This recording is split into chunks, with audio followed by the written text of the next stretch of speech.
আজকে আমি কাঁচা টমেটোর ভর্তার রেসিপি নিয়ে এসেছি। হ্যালো এভরিওয়ান, আসসালামু আলাইকুম। আপনারা সবাই কেমন আছেন? আমি আলহামদুলিল্লাহ ভালো আছি। তো আমি কি দিয়ে এই ভর্তাটা বানালাম, এখানে একটা বাটি নিয়েছি আর সরিষার তেল, আর এখানে কাঁচামরিচ, পেঁয়াজ, স্বাদ মতো লবণ, টমেটো নিয়েছি। এখানে একটা বাটি নিয়েছি, বাটির মধ্যে আমি পেঁয়াজগুলো সবগুলো নিয়ে নিব, আর কাঁচামরিচও নিয়ে নিব, আর স্বাদ মতো লবণ নিয়ে নিব। নিয়ে ভালোভাবে ডলে নিব প্রায় 1 মিনিটের মতো সুন্দর করে। বা যত ডলবেন ততই এই ভর্তাটা স্বাদ। তো এখানে আমি ভালোভাবে ডলে নিব। ডলে নেওয়া হয়ে গিয়েছে। এখন আমি এর মধ্যে সরিষার তেল দিয়ে দিব।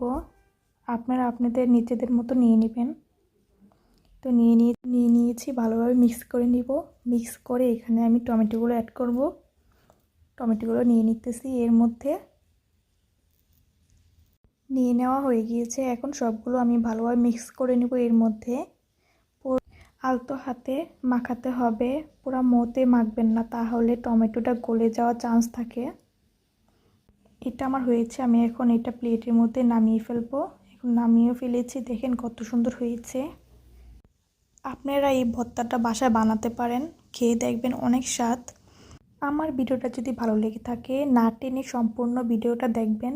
আর নতুন নতুন ভিডিও পেতে অবশ্যই লাইক সাবস্ক্রাইব করে পাশে থাকা বেল বাটনটা বাজিয়ে দিবেন। আল্লাহ হাফেজ।